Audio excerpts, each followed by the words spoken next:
Money talk is everywhere, but are you making sense or nonsense? The Bank of Jamaica brings you common sense with BOJ, real stories, real laughs, and real lessons to help you protect, grow, and manage your money. Mattress savings. At least my mattress, you charge me to sleep on it. Partner plan. Remember last year we needed our payouts early, but Miss Pam gave it to her cousin first? Or a sketchy loan flyer. Electrifying deals. See why making the right financial choices is pure common sense. Brought to you by Bank of Jamaica, empowering everyday Jamaicans one episode at a time. Grandpa, it's 2026. You can't keep hiding all your money in every single pocket forever.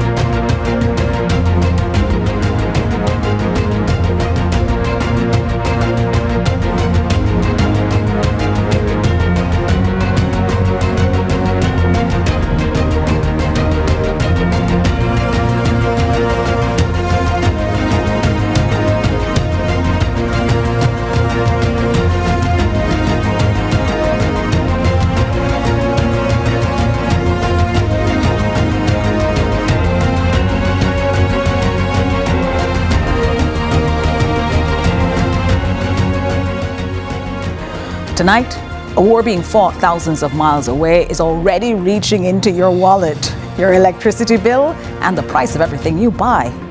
The United States and Israel's war on Iran has triggered the largest oil supply disruption in the history of the global energy market. And Jamaica, which imports 100% of its oil, has no buffer against what comes next. Also tonight, Ireland's ambassador to Jamaica sits down with CVM's managing editor, Giovanni Dennis, to talk diplomacy, organized crime, and to talk to us about what Jamaica and Ireland can do in the years to come. And then, complicated histories. We catch up with Dr. Nigel Clark, Deputy Managing Director of the International Monetary Fund in Paraguay, a former Minister of Finance here in Jamaica. He tells CVM's Amore Harriet what Hurricane Melissa truly revealed about Jamaica's resilience and what it did not. I'm Jody Ann Quarry, and this is Lead Stories Global Lead.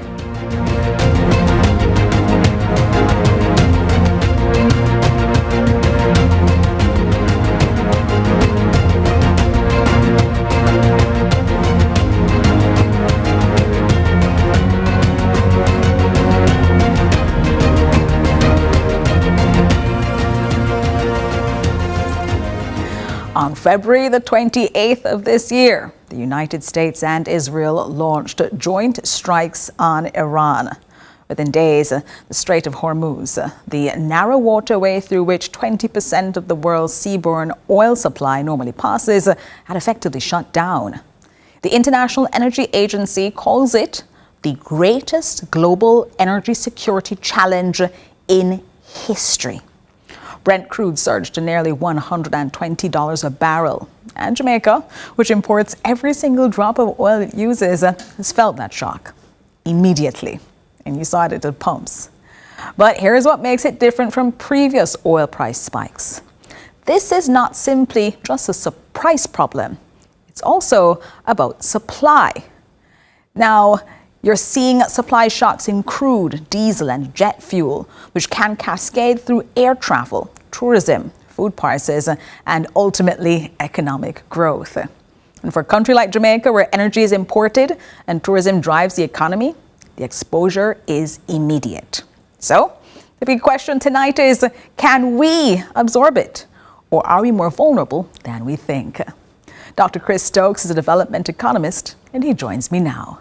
Dr. Stokes, thanks so much for joining me inside Lead Story. Thank you very much. Thanks again for having me. It's important to have you, Dr. Stokes, but Jamaicans are not going to be pleased with the answers you might have for them. No. The International Energy Agency has called what is going on right now, the oil spikes, the shocks, the disruption and dislocation, the greatest global energy security challenge in history. Jamaica imports 100% of its oil. In plain terms, what does that mean for this country right now, Dr. Stokes? Right. So I mean, I'm not sure if I would say in its history, but it is serious. No, he said, Right, so the what- executive director has said it surpasses now the energy shocks in the 1970s, because even if we have rebuilding, we're looking on months or even years of rebuilding of infrastructure that has already been destroyed. So even if it stops tomorrow, he says, we're looking at dislocations. And he would know. By the way, there are a couple of ways to look at that. On budget debates here, we talk about build back better. One of the ways of building back maybe to double down on renewable energies, right, and not just going back to mine the same oil field, which is in the midst of this crisis, it certainly presents an opportunity. And just to let you know that the impulse for renewable energy was very strong immediately following the early 1970s oil shock. So there are benefits to be had from that. However, he would know better than I would. He'd see the data. I do know that there have been attempts to not destroy the oil infrastructure because it serves no one. But we must bear in mind that the U.S. economy is built heavily on the petroleum, the petrodollar, meaning to say that petroleum, crude oil, is bought and sold, traded in U.S. dollars. And that demand for U.S. dollars is what allows the U.S. to run these huge budget deficits. So it is critical to the U.S. maintaining its hegemony in the world. So they are not going to want to see that go away. But let me come back to Jamaica here. Clearly, if the prices go up, we're going to be faced with some particular issues. Meaning to say, the price of gasoline will go up. Travel people, and oil, natural gas, all the carbon-related products will go up at a time when we are trying to get inflation under control. It will have an impact a contractionary impact, possibly, if we have to pay more in electricity bills. Let us also bear in mind that Jamaica, already at 40 plus cents per kilowatt hour, is way too expensive a location for manufacturing and for even data centers that require vast amounts of electricity. We are out of that game entirely. So anything that makes that worse is not good for Jamaica. This is though something that makes it worse. There's positive side though. Let me hear that, because on the positive side, there are people who are saying there's no upside to any of this. No, let me not be the bearer of bad news all the time. On the positive side, we have 6.8 billion in net international reserves, which means that we will not likely very soon run out of money to buy oil. Ooh. Which does not say which is a real concern, right? Because you need. Let's talk about that then, Dr. Stokes, because there are challenges to that proposition. You've quoted that $6.8 billion that Finance Minister Favour Williams indicated in her budget presentation we have as our net international reserve. Sounds good, sounds well. But we saw a situation in COVID-19 where Jamaica and other countries around the world were very happy to pay for COVID vaccines. There were none available. Availability then is a big question, because refined products, then refining plants across the world being bombed, getting to Jamaica, getting around the world are going to be a challenge. And though Jamaica receives most of its oil from the United States, if they are seeing increases at the pump, they're likely to hold on to what they have. Are we looking at a problem then that 36 weeks of NIR in that $6.8 billion might be all well and good to have, but if no one wants to sell us oil, too bad, so sad? Right. So you raise an important point there. So we do get our oil from, and there are more options on this side of the Atlantic. We have the U.S., we have Venezuela, we have Guyana. All right. So there are sources there now. The U.S. and well, let me not get into that, but the arrangements between the U.S. and Venezuela have changed since January 3rd. But still not completely sorted and settled for us to rely on it. No, our budget depends on West Texas oil prices of $60 a barrel. So we depend on Texan oil to be what it is that we are using. Right, but even that can't stay where it is by itself. Mm-hmm. It has to operate in the context. Now, the risk is if the Strait of Hormuz remains closed, which I can't imagine remaining closed for very much longer, what do I mean by very much longer? Another month, 2 months, 3 months, all right? But to the extent that it remains closed, make no mistake that not only will no oil be passing through there, 15 to 20% of the world's supplies, but the threat of the war means that the Gulf states themselves have been reducing production. So there is correctly an oil shock that is going to take some time to come over, and whether we get our oil from the West Texas price or we get it from or make some arrangements again, Venezuela, Guyana, and so on. The truth of the matter is that the supply of oil to the world will reduce, and at Economics 101, the price will go up. We'll be paying more. At one point, the Iranians were saying it's going to go up to $200 a barrel. So we are, without doubt, we are exposed, and that 6.8 billion will give us some comfort for a period of time, but it is not a permanent solution. And that frankly, period of time is going to depend on how much a barrel oil goes for. So it's 36 weeks if assessed right now. If oil goes up to $200 a barrel, it's not going to be 36 weeks. It's going to be way less than that. It's going to be less than that. Before you talked about exposure, though, Dr. Stokes. So which sectors in Jamaica are most exposed right now? Transport, agriculture, manufacturing? Transport is huge. Manufacturing is huge. Tourism, to the extent that it's just going to be more expensive to come here. Just look at airline tickets. I mean, it's just, they've taken a bump, right? But more importantly, to my mind, for the domestic economy, if you are spending more to buy gas for your stove or to put gas in your car or to take the bus or to take a taxi, it takes out money out of your pocket that you would otherwise expend and invest for economic growth. Now, clearly, one may say, well, it's good for the person charging the higher price, but remember that all the petroleum in Jamaica is imported. So we also have to concern ourselves with the pressure that it may put over the medium term on the exchange rate, which then translates to domestic inflation. So we are indeed in a perilous situation. We have a little buffer, 6.8 billion is better than zero. Amen.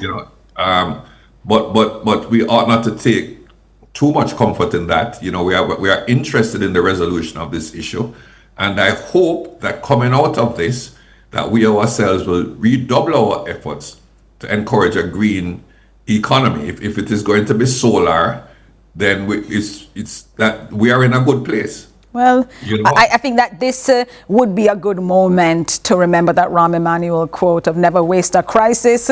So if this is a crisis that we're dealing with, then this might be a pivot point for the nation. Development economist Dr. Chris Stokes, thank you so much. I mean, not all bad news today. He gave us some upsides today about what we could be looking at. Thanks so much for walking us through this inside lead story. All right. Well, you're having that conversation now with Chris Stokes, but tonight on Lead Story Prime at 8, we'll be discussing this because the world has changed. In just 14 days, a global oil shock has upended the very assumptions Jamaica's budget is built on. So we'll be talking about that at 8. Are we executing a recovery plan, or are we just passing a budget that's already dead on arrival? All right, when we come back inside Lead Story, diplomacy, security, and a surprising cultural connection between Jamaica and Ireland. We speak with Ireland's ambassador after the break.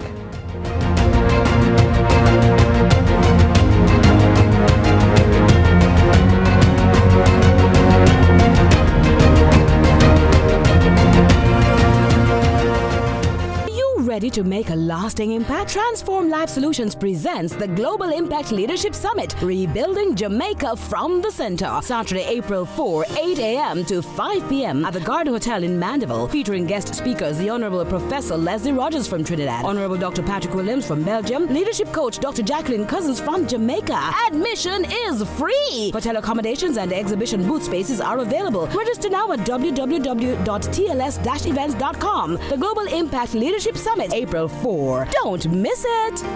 Big show fire.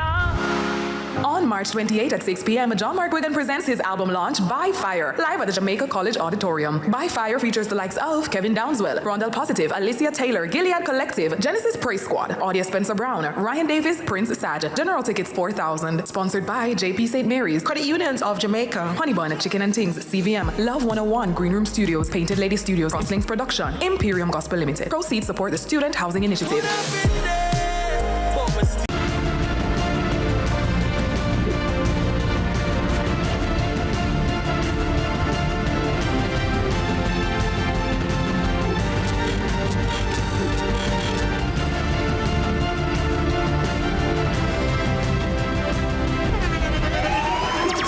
The internationally acclaimed On Stage with Winfred Williams. At a new time, Saturdays at 8 p.m. on CVM TV. So much more than entertainment. It's your girl Tassanchin Crooks, and you're watching CVM. See it happen.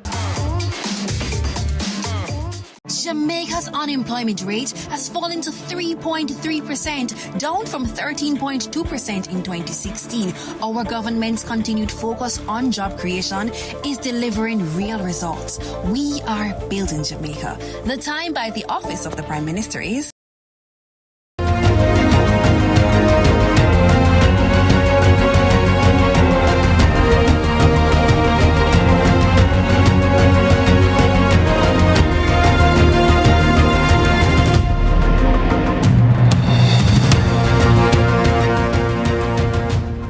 Welcome back to Lead Stories Global Lead. Jamaica's relationships abroad are not just symbolic. They shape security, justice, and development. Ireland and Jamaica have more in common than most people on either island realize. And His Excellency Ambassador John Concannon is Ireland's ambassador to Jamaica, accredited from Ottawa, Canada. He sat down with CVM's managing editor, Giovanni Dennis, to talk about what that relationship means beyond the culture, including Ireland's cooperation with Jamaica on organised crime and what the diplomatic partnership can realistically deliver. Let's take a listen.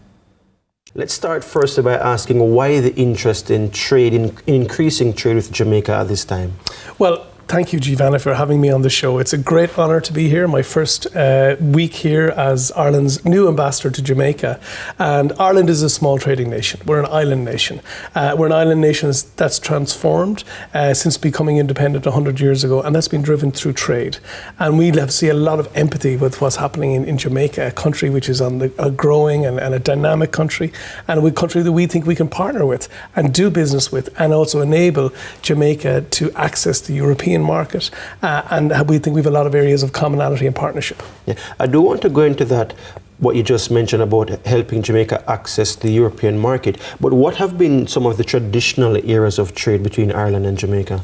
Well, I think there would be a very solid basis of product coming from Jamaica and the wider Caribbean region into Europe in terms of the goods, in terms of the likes of the rum and so on. But in more modern terms, you can see that there's been a big growth in the areas like, for example, outsource of ICT, of providing technology services, and in fact, today, one as recently as today, we met with the Jamaican government because an Irish company called Siren is partnering with the American government and the Jamaican government on a major technology partnership here. So while the traditional products would have been the likes of rum and other minerals that would have crossed over to Ireland into Europe, now it's moving much more towards financial services and technology. Yeah, I want to delve a little bit further into that in terms of what you see as some of the new and emerging potential areas of trade. But before that, could you shed some more light on this new partnership between the Jamaican government and that Irish company and the United States? Certainly. This is with MOCA,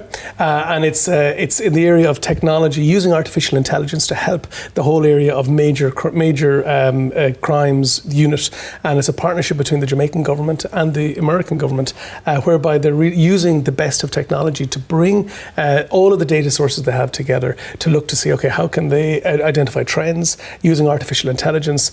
We met with the team of the Jamaican government today, extremely impressive people, and they've been through a long process and identified the company in Galway, which is actually where I'm from myself, in the west of Ireland, called Siren, and now they're engaged on building the software, and it will go live later in the summer with a company from the United States, and also enabled through a partnership with the United States government. So it's very, very positive. Yeah. How significant do you think that partnership will be, the use of that, as you mentioned, that AI technology to help in the fight against crime, because crime is a major issue here in Jamaica?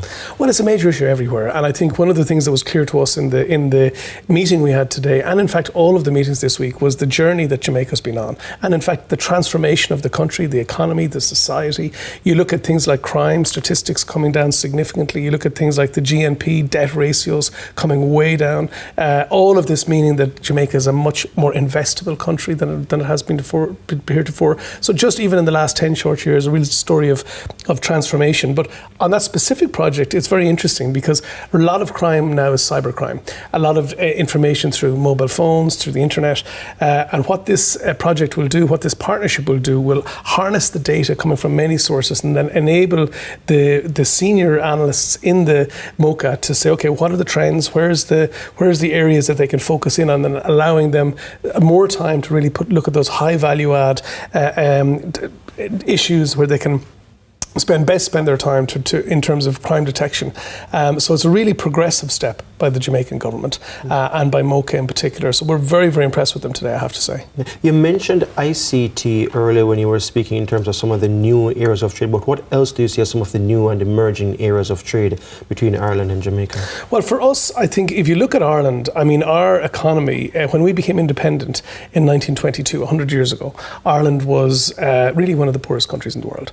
Subsistence agriculture and very, very basic economy. You look at Ireland now, 100 years on, we've one of the highest GNP per capita in the world. And what's driven that is a focus on a small number of high value add areas, particularly pharmaceuticals, medical devices, digital, and particularly working closely with the university sector and the research sector. So on the 13th of May, we are going to welcome JAMPRO to Ireland, where they're going to bring a delegation of 16 organisations and delegates to Ireland as part of a conference that we're running, which is about building stronger economic links with the Latin American Caribbean region. And in that delegation, what will happen is the JAMPRO chief executive, accompanied by Minister Seabright, will come, and we've set up a series of meetings for them for partner organisations, both from government, research, universities, and investors, and most importantly customers, that we can see to build for both the Irish market, but also Ireland as a gateway to Europe. And that's a really key point, and something that we've been talking a lot to the government about this week is that Ireland is part of the European Union, the biggest, most profitable market in the world. And from the 1st of July to the 31st of December this year, Ireland will be the president of the European Union. That's something that happens once every 13 years. It's a great honour for the country.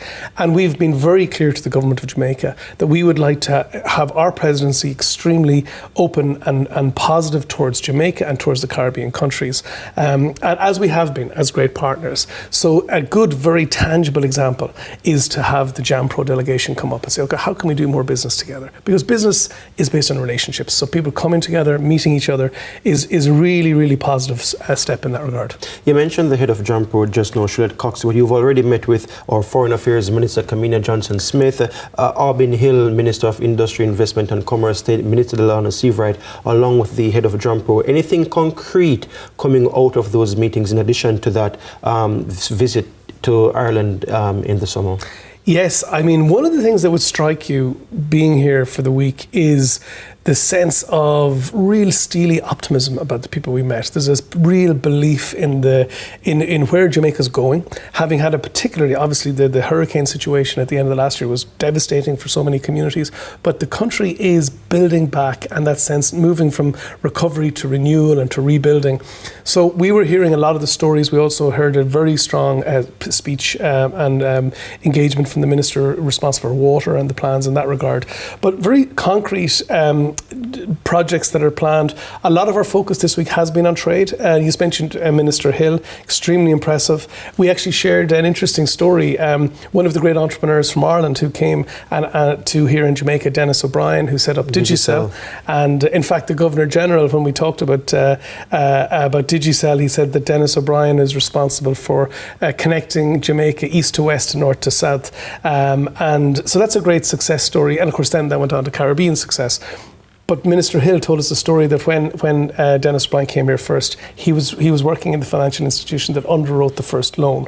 But he had a very interesting conversation on the wider geopolitics and of the world right now, and the need for Jamaica and Ireland and other countries to find like-minded partners to work together. So that's really what we look at as we're here with Jamaica. We've worked very, very closely on the United Nations. We're two countries that have shared values.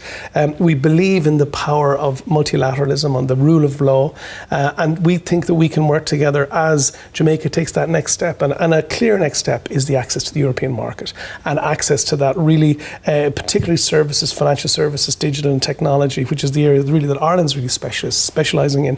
So when the JAMPRO come up to Dublin and into Ireland, we will be facilitating meetings with some of the key partners in the technology sector as well. Yeah. Looking at our history though, Jamaica imports much more from Ireland than we export. The latest reports are that Ireland, we imported from Ireland about US $16 million of goods and services in 2023, but Jamaica only exported about 113,000 US dollars worth in 2024. Is there potential to significantly increase Jamaica's exports to Ireland? Oh, absolutely. I mean, I think that just shows you the scale, the opportunity. I mean, that's in terms of, and both on the goods and services side. And one of the things we've discussed with JAMPRO and the government ministers is using the trade mission as an opportunity to launch products. There's some fantastic products here that we think would connect well with the Irish market, and then using this next trade delegation to meet distribution partners. partners. Anything in particular? Some of those. Well, one of the things that one of the products that we were looking at was there's some of the Jamaican rum. There's also some of the coffee, very high, super premium coffee, and the idea that within the Irish market, that we think that there was people would pay a premium for that and it could connect in. But looking at the growth in our own economy, and this is really where we like to partner with Jamaica, is around the high value add services, and that's really on digital, on medical devices, on pharmaceuticals. Like Ireland is now the third biggest producer of pharmaceuticals in the world. We produce 3/4 of the world's stents for your heart. All of the top 20 technology companies, EMEA, Europe, Middle East, Asia headquarters is in Ireland. So I think for us, as the delegations come up, and hopefully this is the first of many delegations, we can look to see how we can partner. And also, the essence of the partnership for us is, in addition to the trade, we want to see trade grow, and it's in our interest to see Jamaica grow its trade into Ireland and into Europe. But also, if we can build research partnerships here with the universities in Jamaica to join some of our groups, be that in the digital or the pharmaceutical life sciences, that really builds a longer term engagement between the both countries. Yeah. You're actually hosting a conference with the Caribbean and Latin American countries to look at trade and investment opportunities with Ireland in May. What are some of the likely issues to be discussed here? Well, I think what we're looking, this is the second time we've done this. We did this 2 years ago, and we've invited a number of countries from across Latin America and Caribbean.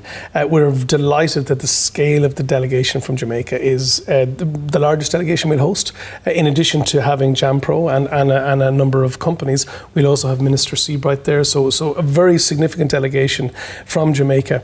And what we'll be matching up, talking about how to the investment pathways in Ireland, but really we see Ireland as the gateway to the European Union for Jamaican companies, because essentially it's an English-speaking common law, extremely stable politically, and a country that's done extremely well in terms of in our own financial and business experience over the last 50 years. Having said that, we've plenty of problems, we've plenty of issues, that like every country dealing with them. It's not that it's not without issues, but I think for success is how, as Ireland as a gateway to the European Union, can enable the growth of Jamaican companies.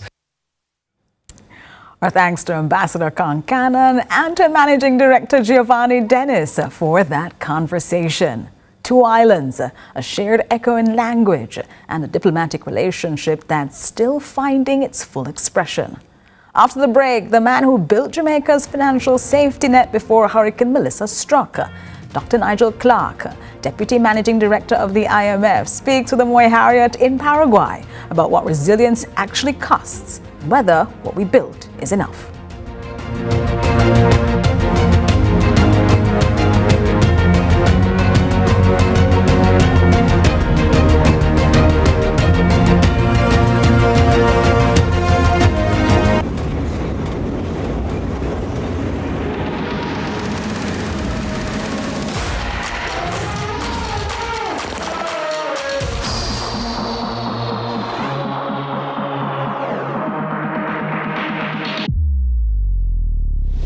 Can you do this?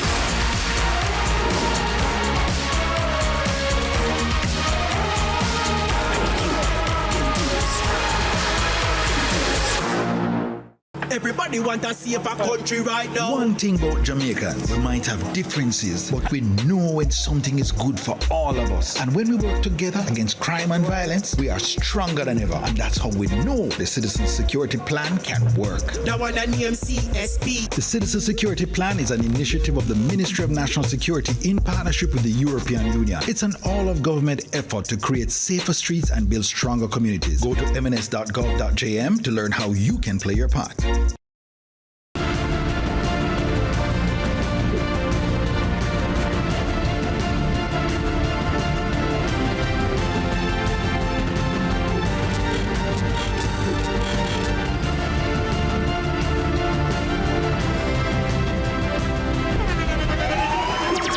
The internationally acclaimed On Stage with Winfred Williams. At a new time, Saturdays at 8 p.m.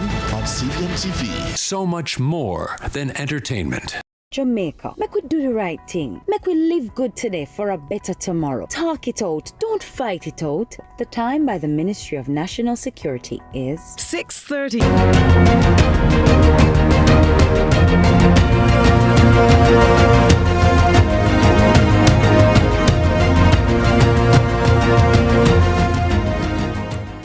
On October the 28th, 2025, Hurricane Melissa, a Category 5 storm with sustained winds of 190 miles per hour, made landfall in Jamaica. It is the costliest hurricane in this country's recorded history. And yet, Jamaica did not collapse. It activated a multi-layered disaster financing architecture built over years that unlocked over $6.7 billion in international support within weeks. The architect of much of that system is Dr. Nigel Clark, now Deputy Managing Director of the International Monetary Fund, and the highest-ranking Jamaican, Caribbean national, or a citizen of the Western Hemisphere ever to serve at that level in the IMF's 80-year history. CVM's Moy Harriet caught up with him at the Inter-American Development Bank Group's annual meetings in Asunción, Paraguay. Let's take a listen. Well, we have had a few test cases recently, and hurricanes are becoming more intense and more frequent. And so disaster risk financing cannot be an emergency response. It has to be a core part of a country's fiscal strategy.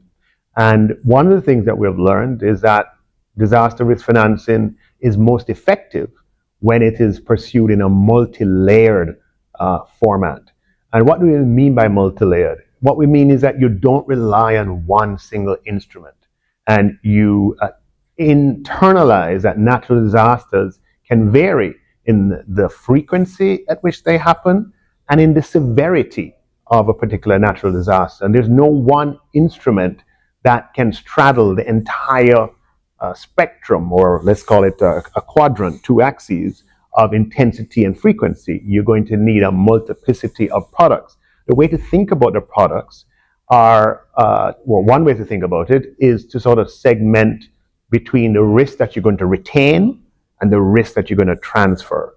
And you tend to retain risks for frequent events. Rain that falls, that you know is going to fall every year or every other year. And you retain risk for events that are of moderate severity. and you transfer risk for very severe events that might be infrequent. Now, how do we deal with the risks that are retained?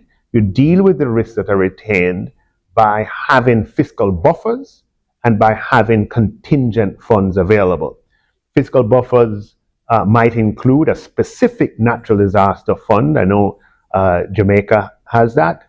And contingencies might include a contingency fund, and Jamaica has that as well.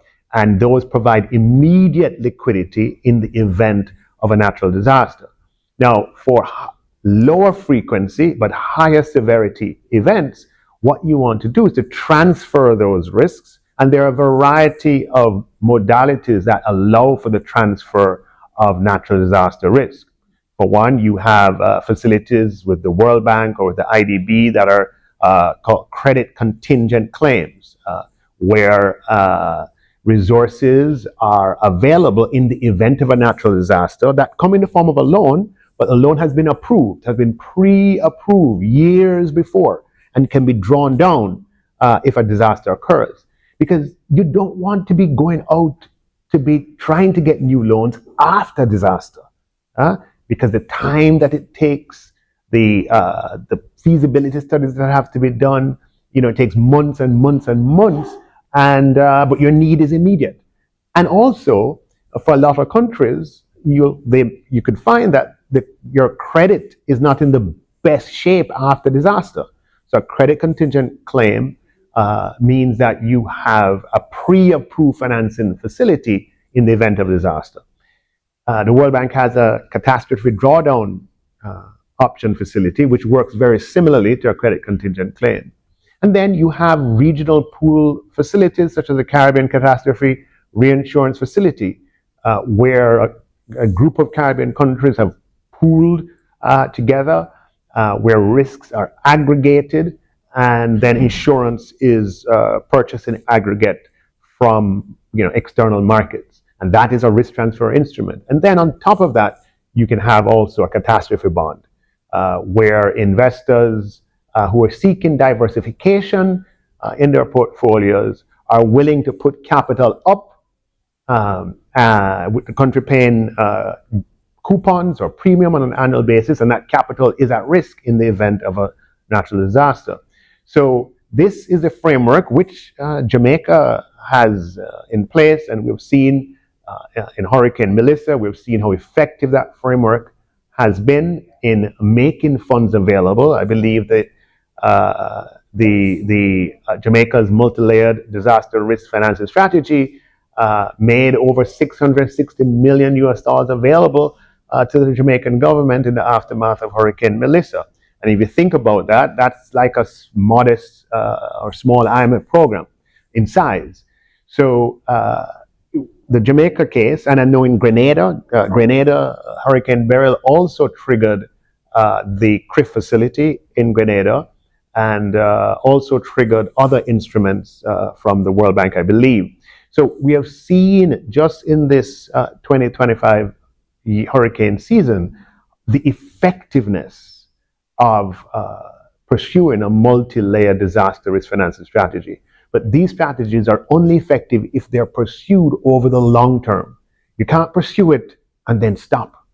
You have to continue. You have to always, it's like never leave home without your disaster risk financing. You cannot be in the Caribbean and leave home without your disaster risk financing, because without it, your development is not only interrupted, but is delayed and deferred. Because in aftermath of a disaster, as we have seen, your revenues decline and your expenses go up. And so it's a double fiscal whammy. And if you don't have resources that you've put aside, either your own resources in terms of risk you've retained, or contingent resources in terms of risk you've transferred, then it makes your recovery that more difficult. So that is the Jamaica model is one that broadly defined. We'd recommend a multi-layered disaster risk financing strategy has shown the capacity to assist countries in responding to disaster, but it has to be maintained over the long term. So there has been growing emphasis on public-private partnerships as a way to unlock infrastructure investment. From your experience working with the IDB, how important will private capital be in financing the region's development over the next decade? Okay, so the region is going to need infrastructure investment, massive infrastructure investment over the next decade. And private capital alone will, public resources alone will not be sufficient to meet the needs of infrastructure development in water systems, in energy, in climate resilience infrastructure, and otherwise. The demands and the needs are just too big. And public resources already have a tough challenge meeting investment needs in health and education. So how do we get the health and education we need, but at the same time, get the infrastructure that we need? If public resources can't do both at the same time, well, the only way to do that is to find a way to attract private capital for infrastructure purposes. And the framework that allows this to happen is the framework of public-private partnerships. Now, public-private partnerships can attract private capital, but it does more than attracting private capital. It attracts technology and technical expertise in the design, in the construction, and in the management of public infrastructure projects. And that's what makes PPPs so attractive. However, it's very important to internalize that PPPs, if they're not properly designed, can come with significant fiscal risk and significant contingent exposure. Therefore, the design and the project selection is critically important. Developing PPPs in a competitive environment with transparent contracts and with proper advice. And the IMF and the IDB can help in the design of resilient PPP frameworks and in the design of PPP competitions, in the design of contracts. Certainly the IDB can help in that regard, and in project selection and in project preparation. But, let me sort of end where I started. PPPs represent a very important modality for the mobilization of private capital that can help finance the development needs, the infrastructure development needs of Caribbean countries over the next decade and beyond. So Jamaica's economic turnaround from a debt to GDP ratio of roughly 120% to about 72%. Well, yes, sure, go ahead. It has been widely praised internationally. Looking back at that reform period, what lessons from Jamaica's experience could other Caribbean economies apply as they try to restore fiscal credibility and investor confidence? There are quite a few lessons, quite a few lessons. I mean, for one, the Jamaica macroeconomic improvement as registered by the debt metric, which declined significantly, benefited from very transparent fiscal framework, from fiscal rules which continued to be strengthened over time, which had a very transparent debt anchor that everybody could see, and that today is accompanied by an independent fiscal institution that is the guarantor and interpreter of those fiscal rules, the Independent Fiscal Commission. Jamaica also had or benefited from a framework on monetary policy that was also done transparently. The central bank was made independent, and the mandate of the central bank centered around price stability, making price stability the target of monetary policy, and allowed Jamaica to benefit from low, predictable, and stable inflation, which creates or helps create an environment that is conducive to investment. And you've seen that Jamaica benefited from an upswing in jobs and the lowest jobless or the lowest unemployment rate in Jamaica's history. Jamaica's unemployment rate used to be double digits for several decades. And we saw with our own eyes Jamaica's unemployment rate steadily decline. 30%, 11, 12%, 10%, 9%, 7%, 6%, 5%, when we thought it couldn't get any lower, went all the way to 3.1%, I believe. And you know, these frameworks on the fiscal side and on the monetary side were absolutely essential in achieving those goals. But absolutely essential in achieving those goals. At the end there, those are words from Dr. Nigel Clark in Paraguay, speaking with CVM's Amoy Harriet. The architecture is real. The question now is whether it was built to withstand not just one crisis, but two at once. Still ahead, 3 global stories that are reshaping the world Jamaica must navigate. Cuba's lights go out again. ICE agents at American airports. And does Donald Trump blink on Iran? We're back in a moment.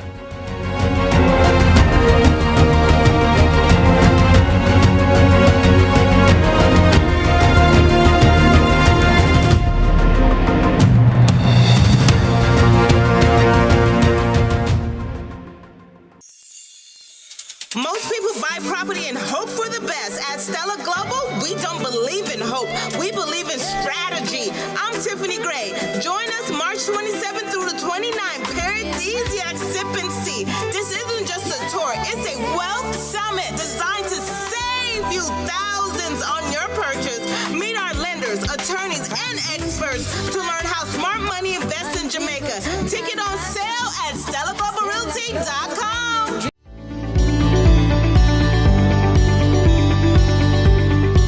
Hi, I'm Landy. Welcome to NLA Connect, the National Land Agency's customer engagement platform.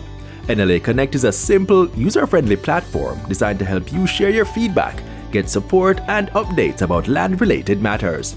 Available 24/7, NLA Connect allows you to share suggestions, comments, and commendations, submit queries and report issues, attach files with your requests, track requests, and get real-time status updates. Connect with NLA client engagement officers and provide feedback on the service received by the platform. We're making it easier for you to connect with us. You can access NLA Connect via our website, using the kiosk at any of our offices or scanning the QR code displayed at our locations. Need any help along the way? Check out our FAQs section. It has all the answers you need in one location. NLA Connect, your voice, our priority.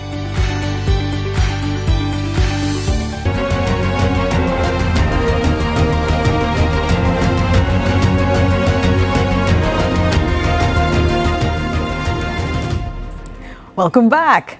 3 stories from around the world tonight, each one a data point in the larger picture of global instability that small states like Jamaica must read carefully and navigate without flinching. Let us begin in Havana. First, the story of Cuba and a national electricity grid that has collapsed for the second time in a single week. The immediate cause is a U.S. oil blockade resulting from the Iran conflict, which has severely constrained the fuel Cuba needs to keep its power plants running. Cuba, though, is Jamaica's nearest neighbor, and what is happening there is a worst-case illustration of what energy dependence without fiscal buffers looks like in real time. Reuters has the details. Cuba said on Sunday it was working to restore power after its grid collapsed for the second time in a week as a U.S. oil blockade hits the island's already ailing energy infrastructure. Much of the country was still blanketed in darkness at sunrise after a major power plant in the eastern Camagüey province failed on Saturday evening, grid operator UNE said. It triggered a cascade effect that knocked out electricity to the nation's 10 million or so people, cutting off cellular service and the internet in most areas as well.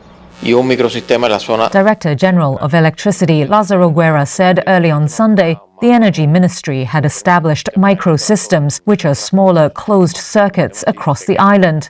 This aimed to restore power for vital services like hospitals, water supply and food distribution. Cuba's electrical grid has been on the edge of collapse for months, leaving its residents in the dark for hours a day and sometimes longer. But Saturday marked the third major power outage this month and the second since Monday. The blackouts, compounded by the impact of the oil blockade, along with ongoing economic issues, have deepened discontent among Cubans. Twice a week cooking with firewood, it's absolute madness, Havana resident Leonie Alberto said about the last two outages.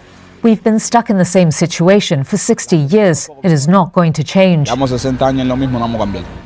After deposing Venezuela's President Nicolas Maduro in January, U.S. President Donald Trump cut off Venezuelan oil exports to Cuba. He also threatened other countries with tariffs if they sell oil to the Caribbean island. Havana has long blamed the U.S. trade embargo for economic failures, including its obsolete power grid, while Washington says it is Cuba's Soviet-style command economy that is the problem. So we continue then to watch what's going on in Cuba as they've now had a second power grid collapse and it is becoming more and more difficult to restart the grid. About 75,000 residents across Havana have electricity right now, and that number isn't going to be going up much anytime soon. Now we move you to U.S. airports. Because in the United States, a development that will concern every Jamaican with family there, every tourist traveling through, and every member of our diaspora moving through American airports. Unmasked immigration and customs enforcement agents have been deployed to at least 14 major U.S. airports amid a federal funding battle that has left the Transportation Security Administration understaffed and airports reporting serious delays. Al Jazeera English reports. Agents from the U.S. Immigration and Customs Enforcement, or ICE, in airports across the United States. They're unmasked at the request of President Donald Trump. The federal government deployed them in at least 14 airports across the country to help with the increasing lines at security checkpoints. They're there to assist the TSA, the agency in charge of airport security. Workers from the Transportation Security Administration have not been paid for weeks. Thousands of them have not shown up for work, and that's the reason why there's been lots of frustration and long lines on several airports across the country. In Atlanta, people waited for hours to be able to get on flights. Oh my God, this is insane. I mean, I've never experienced anything like this. It's crazy. It's insane. I mean, I've never seen an airport like this.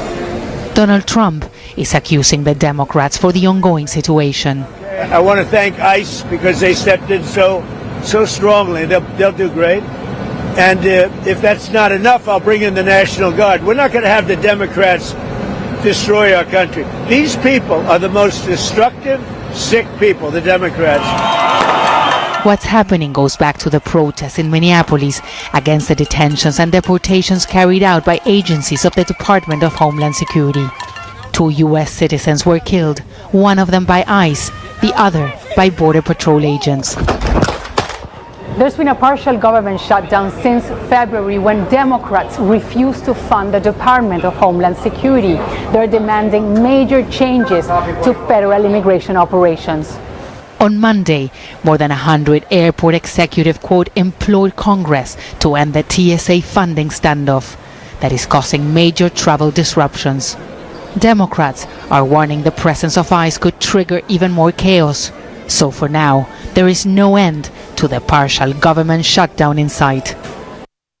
We have to watch a story like this because the U.S.-Jamaican air corridor is one of the most critical arteries of our tourism economy and our diaspora connections. Disruption there is disruption here, especially at a vulnerable time like this. And finally, the story that oil markets and finance ministers around the world are watching most closely tonight. U.S. President Donald Trump has stepped back from his threat to attack Iran's key electrical plants, describing what he calls productive talks between the two countries. Iranian officials, however, flatly deny that any such talks have taken place. ABC World News Tonight has a report. Tonight, President Trump backing away from his threat to attack Iran's key electrical plants, saying the two countries are now in talks to end the war. We have had very, very strong talks. We'll see where they lead. We have major points of agreement. I would say almost all points of agreement. But tonight, Iran insists, quote, no talks with the U.S. have taken place, saying any claims to the contrary are aimed at influencing financial and oil markets and distracting from the challenges facing the U.S. and Israel. Over the weekend, the president declared that if Iran did not open the Strait of Hormuz by tonight, the U.S. will hit and obliterate their various power plants, starting with the biggest one first. But President Trump now says he's giving Iran 5 days to make a deal, and that his son-in-law Jared Kushner and Mideast envoy Steve Witkoff are leading the talks. But the president won't say who in Iran they're talking to. We're dealing with the man who I believe is the most respected and the leader. It's a little tough. We've wiped out everybody. Is that the Supreme Leader? No, not the Supreme Leader. Still, the president telling reporters Iran has already agreed to an array of things. You said there's many points of agreement with Iran right now. Many. What, can you give us a Many, like 15 points. 15 points. Iran has said yes. Well, they're not going to have a nuclear weapon. That's number one. That's number 1, 2, and 3. They will never have a nuclear weapon. They said yes to that? They've agreed to that. The president says if a deal happens, the Strait of Hormuz will be open, quote, very soon. And who's in control of it? Will Iran still be able to control the flow of oil? Be jointly controlled. By whom? Maybe me. Maybe me. You want the United States to be in Me control and the Ayatollah, whoever the Ayatollah is, whoever the next Ayatollah. Look, and there'll also be a form of a very serious form of a regime change. So we're watching then President Donald Trump as he makes the claims that he has been speaking with Iranian officials. The Iranians have made it very, very clear, however, that they are unwilling to end this conflict, even if Donald Trump claims that it has ended, if they don't get their own demands met. Earlier today, though, President Donald Trump said that Iran gave him a present, and the present arrived today. It was a very big present, he said, worth a tremendous amount of money.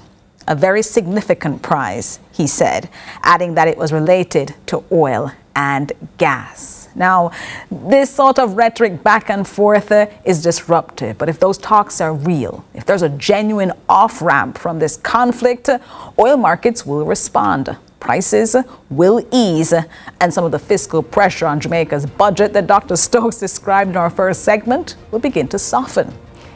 If they're not real, if this is posturing, the world and we brace for longer. Yikes. Here's my take. Tonight we heard from an economist, a diplomat, and a global financial leader. 3 different perspectives, one underlying question. Can small states like Jamaica absorb global shocks, or are we still structurally exposed to them? Are we building and reconstructing after Hurricane Melissa, expanding diplomatic relationships and positioning ourselves in global financial institutions, but at the same time, remembering that we're deeply dependent on imported energy, exposed to global supply chains, and vulnerable to shocks that we do not control? We have to bear all of that in mind. That is the story. Tonight on Lead Story Prime at 8, the budget has closed, but the world has changed. In just 14 days, a global oil shock has upended the very assumptions Jamaica's budget was built on. The government says Jamaica is strong. The numbers suggest the costs are rising. So here's a question. Are we executing a recovery